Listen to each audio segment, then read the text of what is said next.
another edition of Thursday Night Lights, the show where we take a look back at some of the more memorable moments in the history of Thursday Night Men's League.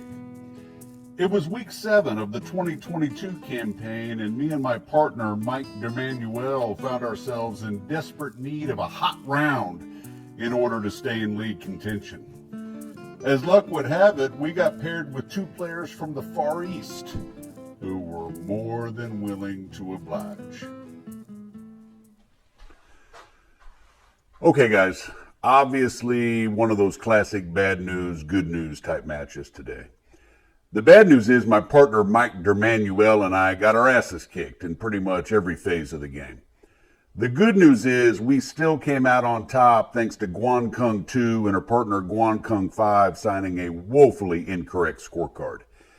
You never really want to win that way, and I feel bad for both 2 and 5, but at this point in the season, you take a win really any way you can get one. Questions?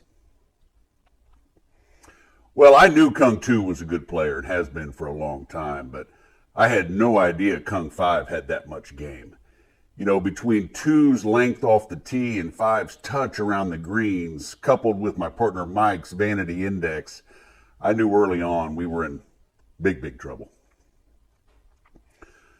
Well, there was just a ton of confusion out there because Kung 2 got a pop on 5 and made 4. And Kung 5 got a pop on 2 and made 3. So when 2 made 4 on 5 and 5 made 4 on 2, I had mistakenly put Kung 5 down for a 3 on 5 and Kung 2 down for a 4 on 2.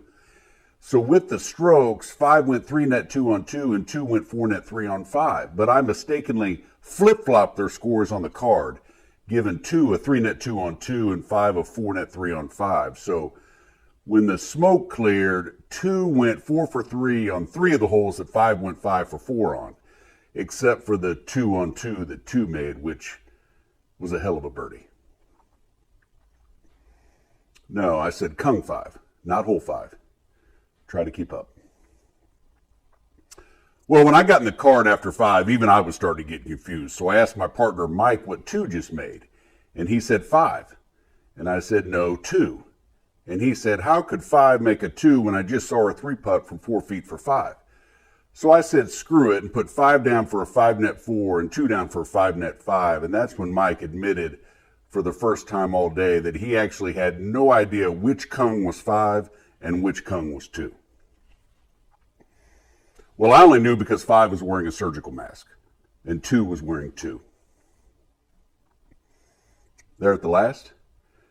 No, I wasn't being generous per se, just practical. You know, Kung 2 had a 5-footer for 2 and 5 had a 2-footer for 5. So I told 5 to pick hers up because her 5 couldn't beat 2's 2 even if 2 missed and made 3. At that point, I knew it really didn't matter because their scorecard was a complete train wreck, and sadly, they both signed for it. Anything else? Okay, thanks, guys.